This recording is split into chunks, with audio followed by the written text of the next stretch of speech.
शांतिपुर में सूरज ढल रहा था। उसने आसमान को नारंगी और खून जैसे लाल रंगों से रंग दिया था। लेकिन आप जानते हैं, इस खूबसूरती से गांव में शांति नहीं आई। इसके बजाय एक अजीब सी खामोशी छा गई। एक ऐसी खामोशी जो भारी थी, अनकहे डरों से भरी हुई थी। संकरी गलियां, जहां शाम के समय चहल पहल होनी चाहिए थी, वीरान थीं। दरवाजे कसकर बंद थे, खिड़कियां बंद थीं। ऐसा लग रहा था कि पूरा गांव अपनी सांस रोके हुए है, रात के अपने आतंक लाने का इंतजार कर रहा है। मैं, अमन, एक बड़े शहर का पत्रकार, इस खामोशी से बहुत परेशान था। मैं यहाँ एक कहानी का पीछा करने आया था, एक अजीब स्थानीय रीति रिवाज के बारे में, एक अफवाह का। लेकिन ईमानदारी से कहूँ तो गांव खुद एक कहानी जैसा लगा, एक डरावनी और रहस्यमयी कहानी जिसे कोई बताना नहीं चाहता था। मैं मुख्य गली से धीरे धीरे चल रहा था। मेरे शहर के जूते धूल उड़ा रहे थे। हवा में नम मिट्टी की और कुछ पुराना और भूला हुआ सा महक रहा था। हर परछाई हिलती हुई लग रही थी, मेरी आंखों को धोखा दे रही थी। मुझे लगा कि हजार अनदेखे आंखें बंद दरवाजों के पीछे से मुझे देख रही हैं। मेरा तार्किक मन, एक रिपोर्टर का मन जो तथ्यों में विश्वास रखता है, इन सबको खारिज करने की कोशिश कर रहा था। मैंने खुद से कहा, यह बस एक पुराना शांत गांव है। लेकिन मेरे दिल को बेहतर पता था, यहाँ एक राज था, एक ऐसा गहरा डर जो हर किसी की सांसों का हिस्सा बन गया था। मेरा काम राज उजागर करना था, लेकिन पहली बार मुझे लगा कि क्या मैं सचमुच इस राज का सामना करने के लिए तैयार हूँ। मेरी मंजिल एक छोटी सी चाय की दुकान थी, इकलौती जगह जहाँ अभी भी जीवन की एक झलक दिख रही थी। एक अकेली लालटेन दीवार पर लंबी नाचती हुई परछाइयां बना रही थी। मैं प्रभु दयाल नाम के एक आदमी को ढूंढ रहा था, जो गांव का मुखिया था। उन्होंने कहा था कि उसे सारी कहानियां पता हैं। जैसे ही मैं पास पहुंचा, धीमी बातचीत बंद हो गई। सभी आंखें मेरी तरफ मुड़ गईं, बाहरी व्यक्ति की तरफ। उनके चेहरे स्वागत करने वाले नहीं थे, वे संदेह और थकान के मुखौटे थे। मुझे ऐसा लगा जैसे मैं एक घुसपैठिया था जो किसी निजी दुख पर ठोकर खा गया था, एक सामूहिक दुख जिसे गांव ने पीढ़ियों से छिपा रखा था। माहौल इतना तनावपूर्ण था कि उसे चाकू से काटा जा सकता था। ये साफ था कि शांतिपुर अजनबियों का स्वागत नहीं करता था, खासकर उन लोगों का जो सवाल पूछने आते थे। मैंने एक कप चाय ऑर्डर की। मेरी आवाज भारी खामोशी में इरादे से ज्यादा तेज लग रही थी। मैंने एक छोटी सी बातचीत शुरू करने की कोशिश की, गांव के बारे में, फसल के बारे में, कुछ भी जो बर्फ तोड़ सके। लेकिन मुझे केवल छोटे कटे फटे जवाब मिले, सिर हिलाना और गुर्राना। वे असभ्य नहीं थे, वे सावधान थे। यह उन लोगों की सावधानी थी जिन्होंने सीख लिया है कि कुछ चीजों को छेड़ा नहीं जाना चाहिए। उनकी खामोशी एक चेतावनी थी जो किसी भी शब्द से ज्यादा शक्तिशाली थी। इसने मुझे वापस मुड़ने, उनके राज दबे रहने देने के लिए कहा। लेकिन मेरी उत्सुकता, वही चीज जिसने मुझे पत्रकार बनाया, एक जिद्दी जानवर थी। इसने मुझे आगे बढ़ाया, शांतिपुर के रहस्य के दिल में और गहरा। आखिर मैं प्रभुदयाल को गांव के किनारे एक बहुत बड़े पुराने बरगद के पेड़ के नीचे अकेला बैठा पाया। पेड़ की हवाई जड़ें एक बूढ़े आदमी की मुड़ी हुई उंगलियों जैसी दिख रही थीं, जो धरती को छूने के लिए नीचे पहुंच रही थीं। वह एक ऐसे व्यक्ति थे जिनका चेहरा समय का नक्शा था। उनकी आंखों और मुंह के चारों ओर गहरी रेखाएं खुदी हुई थीं। जब मैं पास पहुंचा तो उन्होंने मुझे देखा। उनकी नजर शांत लेकिन तेज थी, जैसे कि वे मेरे शहर पालित संदेह को आर पार देख सकते थे। मुझे देखकर उन्हें कोई हैरानी नहीं हुई। ऐसा लग रहा था जैसे वे इंतजार कर रहे थे। मैंने अपना परिचय दिया, बताया कि मैं एक पत्रकार हूँ और उनके गांव की अनोखी परंपराओं में मेरी दिलचस्पी है। परंपराएं शब्द सुनकर उन्हें मजा आया, लेकिन यह एक दुखद किस्म का मजा था।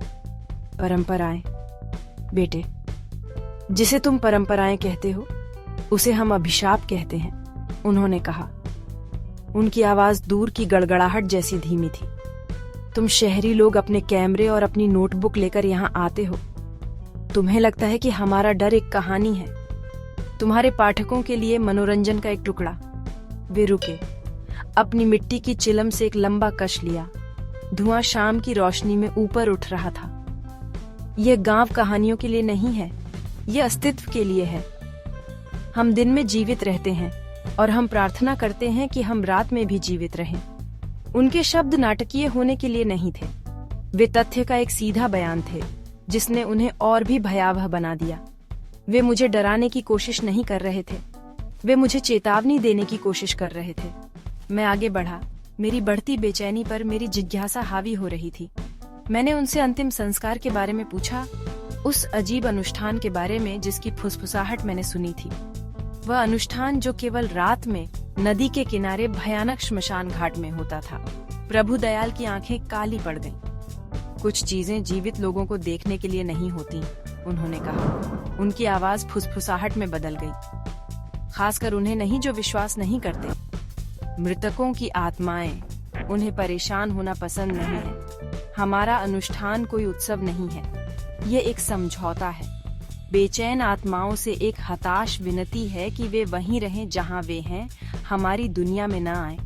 उन्होंने एक कांपती हुई उंगली से एक अंधेरे रास्ते की ओर इशारा किया जो पेड़ों के एक घने झुरमुट में गायब हो गया था। वह रास्ता श्मशान घाट की ओर जाता है। इस गांव का कोई भी व्यक्ति सूरज ढलने के बाद वहां नहीं जाता, कोई नहीं। वे कहते हैं कि एक आत्मा वहां भटकती है, एक आत्मा जिसे अपनी अंतिम शांति नहीं मिली। वह अंधेरे में इंतजार करती है, वह देखती है, वह उन लोगों को बुलाती है जो सुनने की मूर्खता करते हैं। उन्होंने मेरी आंखों में सीधे देखा, उनका चेहरा गंभीर था। अपने शहर वापस जाओ बेटे, राजनीति के बारे में लिखो, फिल्मों के बारे में लिखो, शांतिपुर को भूल जाओ। यह कहानी तुम्हें बुरे सपनों के अलावा कुछ नहीं देगी, ऐसे बुरे सपने जो तुम्हारे जागने पर भी तुम्हारा पीछा करते हैं। प्रभु दयाल की चेतावनी मेरे दिमाग में गूंज रही थी, लेकिन यह आग में घी डालने जैसा था। मेरी जर्नलिस्ट वाली इंस्टिंक्ट्स अब पूरी तरह जाग चुकी थीं। डर और क्यूरियोसिटी के बीच मेरे अंदर जंग छिड़ी हुई थी और क्यूरियोसिटी जीत रही थी। मैंने उस बूढ़े आदमी को उसके टाइम के लिए थैंक यू कहा, हालांकि उसने सिर्फ तरस भरी नजर से अपना सिर हिलाया। जैसे ही पूरी तरह से अंधेरा छा गया, लाखों सितारों से जड़ी काली मखमली चादर बिछ गई। मैंने अपना डिसीजन ले लिया था। मुझे इसे खुद देखना था। मुझे जानना था कि इस गांव में डर सुपरस्टिशन से पैदा हुआ था या किसी डरावनी असलियत से। एक फ्लैश लाइट और अपने कैमरे के साथ मैं उस मना किए गए रास्ते पर चल पड़ी जो उसने मुझे बताया था। रास्ता संकरा और झाड़ियों से भरा हुआ था। कंटीली झाड़ियां मेरे कपड़ों को ऐसे खींच रही थीं जैसे मुझे रोकने की कोशिश कर रही हूँ। हवा और ठंडी हो गई और झींगुरों की आवाज, जो आमतौर पर सुकून देने वाली होती है, अब हॉरर परफॉर्मेंस के लिए तैयार होते एक डरावने ऑर्केस्ट्रा जैसी लग रही थी। मेरी फ्लैशलाइट की रोशनी उस डरावने अंधेरे में एक नर्वस, कांपती हुई सर्कल बना रही थी। पत्तों की हर सरसराहट मेरे पीछे कदमों की आवाज जैसी लग रही थी। एक टहनी के हर टूटने से मेरा दिल मुंह को आ रहा था। मेरे दिमाग का लॉजिकल पार्ट मुझे वापस मुड़ने, बूढ़े आदमी की सलाह मानने के लिए चिल्ला रहा था, लेकिन अननोन का खिंचाव ज्यादा स्ट्रांग था। एक मोहिनी की पुकार जो मुझे चट्टानों की तरफ खींच रही थी। यहाँ के पेड़ अलग थे, वे टेढ़े मेढ़े थे, उनकी डालियां कंकाल की तरह फैली हुई थीं। अब सन्नाटा पूरी तरह से छा गया था, यहाँ तक कि हवा भी फुसफुसाने की हिम्मत नहीं कर रही थी। ऐसा लगा जैसे मैंने एक बाउंड्री क्रॉस कर ली है, जीवितों की दुनिया को पीछे छोड़ दिया है और एक ऐसी दुनिया में कदम रखा है जहाँ मौत ही राजा है। मैं एटमॉस्फेयर को बदलते हुए महसूस कर सकती थी।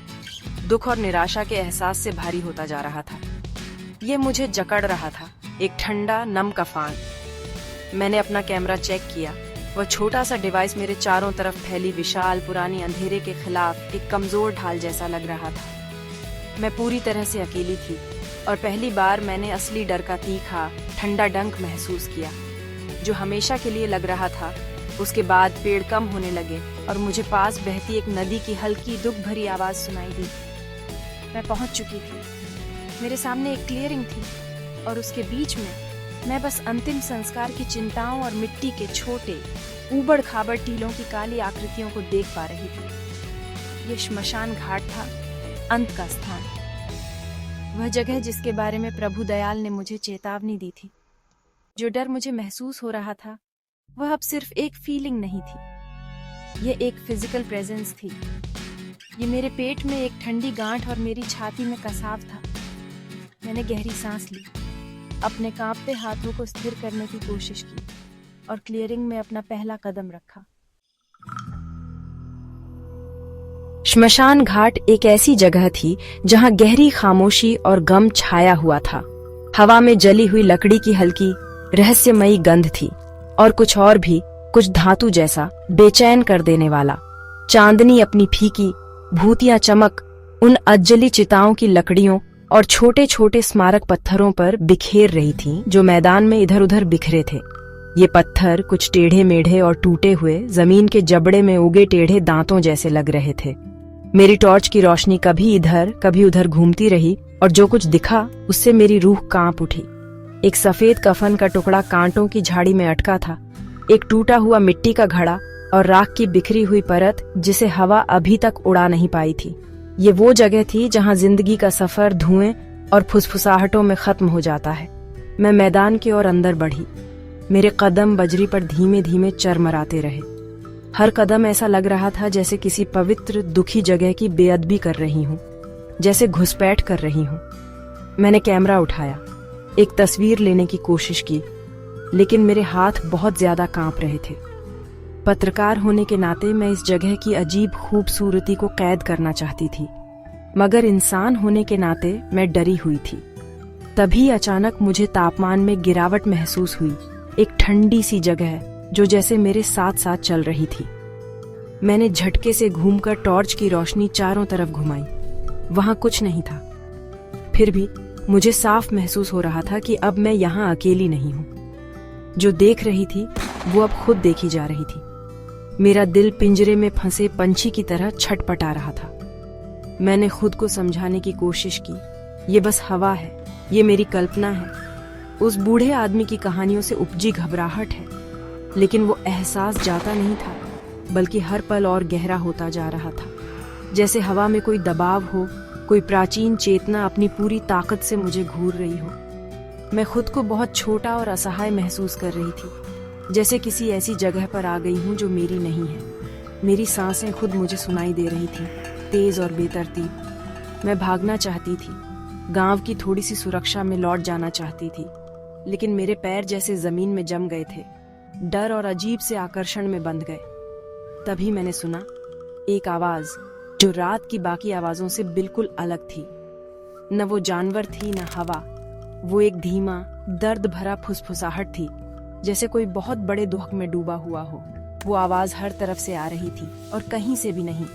वो हवा में लहराकर मुझे चारों तरफ से जकड़ रही थी, ठंडी और घुटन भरी। मेरा खून जैसे जम गया।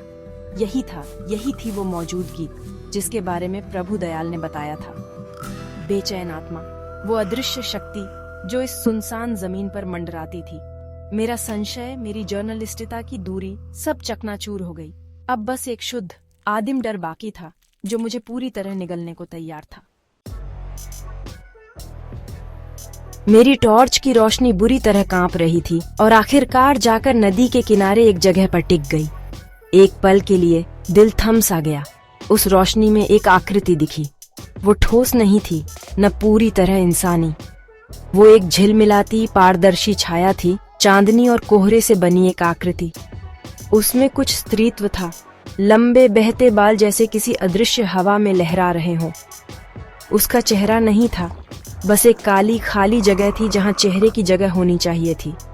लेकिन उसकी नजर मुझे साफ महसूस हो रही थी, असीम दुख और आत्मा तक को कंपा देने वाले गुस्से से भरी हुई। ये जो दिख रहा था वो नामुमकिन था, प्रकृति के सारे नियमों के खिलाफ, और फिर भी वो वहीं थी। एक भूत, एक आत्मा, रात में फंसी हुई एक अनंत चीख। उस आकृति ने अपना धुंधला पारदर्शी हाथ उठाया और अपनी पतली उंगली सीधा मेरी तरफ इंगित कर दी। जो फुसफुसाहट मैंने पहले सुनी थी वो अब तेज होती गई और एक शब्द में बदल गई, एक दर्द में डूबी हुई पुकार जो मेरे कानों में नहीं बल्कि दिमाग में गूंज उठी। जाओ। ये कोई निवेदन नहीं था, ये एक आदेश था, सदियों के दुख का बोझ लिए हुए। उसी पल मुझे समझ आ गया, ये कोई राक्षस नहीं थी, ये एक त्रासदी थी, एक आत्मा जो अपनी मौत की जगह से बंधी रह गई थी, जिसे कभी मुक्ति नहीं मिली। गांव वालों की पूजा पाठ उसे बांधने के लिए नहीं थी, बल्कि उसे शांत करने के लिए थी, उसकी माफी मांगने के लिए, ताकि उसका दुख उनकी जिंदगी में न उतर आए। मेरी मौजूदगी उसकी पीड़ा का अपमान थी। यही वो पल था जब मेरा साहस, जो भी बचा था, पूरी तरह गायब हो गया। मैं चीखी नहीं, डर इतना गहरा था कि आवाज ही नहीं निकली। बस एक घुटी हुई, डरी हुई सांस निकली। मैं मुड़ी और भाग खड़ी हुई, बिना पीछे देखे भागती रही। अंधेरे में लड़खड़ाते हुए झाड़ियों की शाखाएं अब हाथों जैसी लग रही थी, जैसे मुझे वापस उस डरावने सपने में खींच रही हूं। मैं तब तक नहीं रुकी जब तक मुझे बरगद के पेड़ के नीचे प्रभु दयाल की लालटेन की हल्की स्वागत करती रोशनी नहीं दिखी। मैं उसके पास गिर पड़ी, हांफते हुए। मेरा शरीर बुरी तरह कांप रहा था। उसने मुझे देखा, हैरानी से नहीं, बल्कि गहरी, समझदार उदासी के साथ। उसने मैंने कहा था नहीं कहा, उसे कहने की जरूरत ही नहीं थी। मेरी आंखों का डर ही सबूत था। मैं अगली सुबह सूरज निकलने से पहले शांतिपुर छोड़ गई। मैंने वो कहानी नहीं लिखी, कैसे लिखती? मैं जो देख चुकी थी उसे कैसे शब्दों में ढालती? उस गहरे दुख और डर को दूसरों के मनोरंजन के लिए कैसे पन्नों पर उतारती? उस रात का डर कभी पूरी तरह मुझसे अलग नहीं हुआ। कभी कभी देर रात जब मैं अपने शांत शहर के कमरे में अकेली होती हूँ, तो वो एहसास फिर से लौट आता है। अचानक हवा में ठंडक सी महसूस होती है, निगाहें सी घूमती हैं, और कभी कभी सुनाई न देने की हद पर एक हल्की सी दर्द भरी फुसफुसाहट सुनाई देती है, जाओ। शांतिपुर की कहानी अब मेरा हिस्सा है। एक राज, एक डर, जो मुझे याद दिलाता है कि इस दुनिया में कुछ सच्चाइयां ऐसी होती हैं जिन्हें न कैमरा पकड़ सकता है, न पेन।